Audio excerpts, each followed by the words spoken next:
অকুতময় যোদ্ধা, আগামী দিনের যাদেরকে নিয়ে আমরা স্বপ্ন দেখি সেই প্রিয় নেতা গণ অধিকার পরিষদের সম্মানিত সাধারণ সম্পাদক জনাব রাশেদ আহমেদ। বক্তব্য নিয়ে আসছেন জনাব রাশেদ আহমেদ।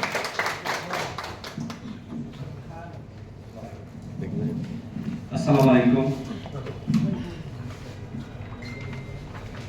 আজকের এই গোল টেবিল বৈঠকের আয়োজন করেছেন পাথর শ্রমিক বাঁচাও আন্দোলন সিলেটের যারা আছেন। আমি সকলকে অসংখ্য ধন্যবাদ।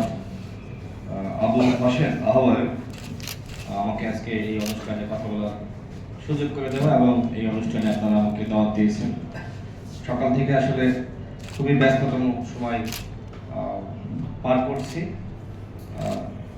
সকালে আমাদের সমাবেশ ছিল, প্রোগ্রাম ছিল, শহীদ নূর হোসেন দিবস এবং আওয়ামী লীগের প্রেতাত্মারা তারা আজকে যে রাজপথে নামার দুঃসাহস দেখিয়েছিল সেটাকে প্রতিহত করার জন্য সকাল থেকে আমাদের কর্মসূচি ছিল। তো সর্বশেষ আমাদের আব্দুর রহমান ভাই বললেন যে এখানে আসার জন্য অনেক শ্রমিক নেতৃবৃন্দ এখানে এসেছেন তাদের বিষয়ে কথা বলার জন্য। তো আমি আসলে খুব বেশি জানার সুযোগ আমার হয়নি। আমি এই যে ডকুমেন্টস সেখান থেকে যেটি দেখলাম যে সিলেটের কোম্পানিগঞ্জ, গোয়াইনঘাট, জয়ন্তাপুর, কানাইঘাট উপজেলা যারা আসলে সিলেটের যারা পাথর এবং বালু উত্তোলন করতেন সেই সকল ব্যবসায়ীরা এখন আর এই পেশায় বা শ্রমিকরা এই পেশায় তারা নিয়োজিত থাকতে পারছেন না। প্রায় 6-7 বছর ধরে তাদের এই কার্যক্রম বা তারা যে বালু উত্তোলন করতেন সেটি বন্ধ করে দেওয়া হয়েছে। এবং এখানে আরেকটি গুরুত্বপূর্ণ কথা এখানে তারা উল্লেখ করেছেন যে 2017 সাল থেকে আওয়ামী লীগের একজন সাবেক সাংসদ এবং মন্ত্রী ইমরান আহমেদ তারা বিদেশ থেকে পাথর আমদানি করে এবং এটি কি ভারত থেকে? আচ্ছা, ভারত সহ বিভিন্ন দেশ থেকে আমদানি করে থাকে। তো এখানে আবার তারা একটি ডকুমেন্টস দেখালেন, দেখি এটা। সেখানে বললেন যে তারা সনাতন পদ্ধতিতে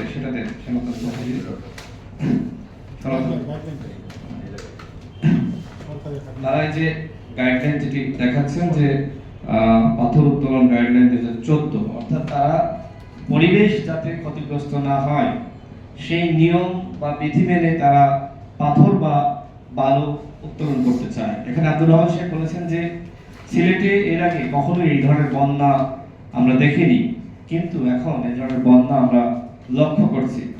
বিশেষ করে প্রায় প্রতি বছর সিলেটে যে বন্যা মানুষ যেভাবে আক্রান্ত হচ্ছে এটি খুবই দুঃখজনক। আমি পরিবেশ উপদেষ্টা তার প্রতি আহ্বান রাখছি যে আপনি একটি কমিটি গঠন করেন, সেই কমিটি একটি প্রতিবেদন দাখিল করবে, সেই প্রতিবেদনের ভিত্তিতে আপনারা সিদ্ধান্ত নেবেন। এই যে আওয়ামী লীগের আমাদের যে সিদ্ধান্ত, সেই সিদ্ধান্ত তারা কেন নিয়েছিল আমি মনে করি সেটি এখন খতিয়ে দেখা দরকার।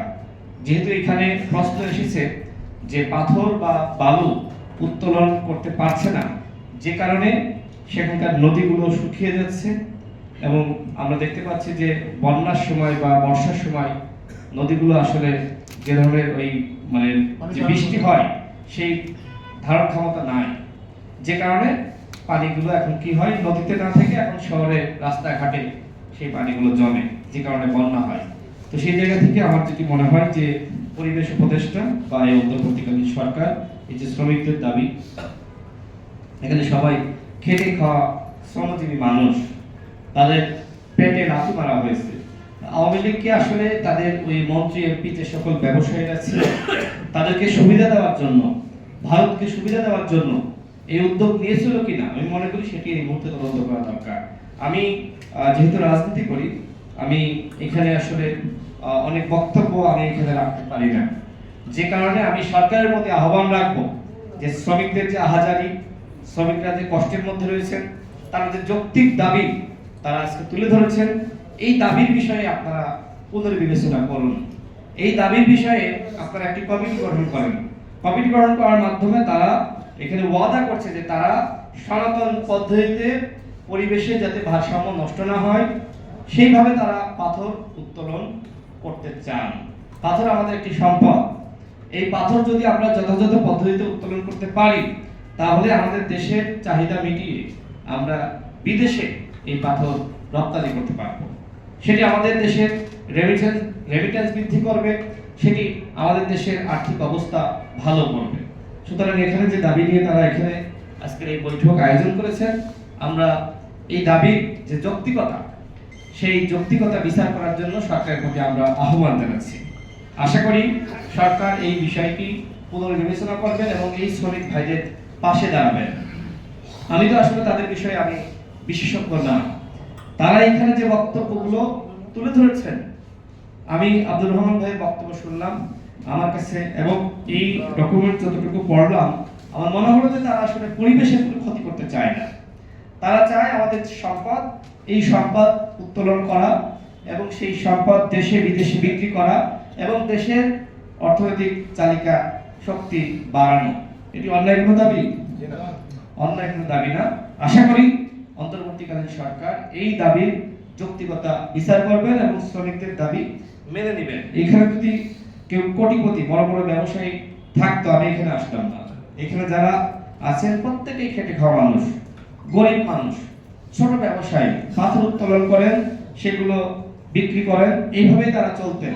কিন্তু এখন তারা আসলে আর চলতে পারছেন না, কষ্টে আছেন। এখানে যে উল্লেখ করা হয়েছে যে এলাকায় নীরব দুর্ভিক্ষ, শ্রমিকদের বোবা কান্না এবং নিরীহ শ্রমিকদের উপর নির্যাতন, বেকারত্বের কারণে আইন শৃঙ্খলা পরিস্থিতির অবনতি, এই বিষয়গুলো তারা উল্লেখ করেছেন। আশা করি এই ডকুমেন্টস, আমার যেটি মনে হয় যে আপনারা পরিবেশ উপদেষ্টার কাছে আপনারা এক কপি স্মারকলিপি আকারে দিয়ে আসবেন এবং আমাদের আব্দুর রহমান সাহেব, সম্পদ সাহেব এখানে আছেন, আপনারা তাদেরকে সহযোগিতা করবেন। আমরা গণ অধিকার পরিষদের পক্ষ থেকে আমরা শ্রমিক ভাইদের পাশে আছি ইনশাআল্লাহ। আমাদের যে ভাইরা আজকের এই আয়োজন করেছেন, আমরা সেই ভাইদের এই আয়োজনের সাথে আমরা সংহতি প্রকাশ করছি। পাথর শ্রমিক বাঁচাও আন্দোলন সিলেটের যারা রয়েছে, আমরা তাদের সাথে সংহতি প্রকাশ করছি। আমি সর্বশেষ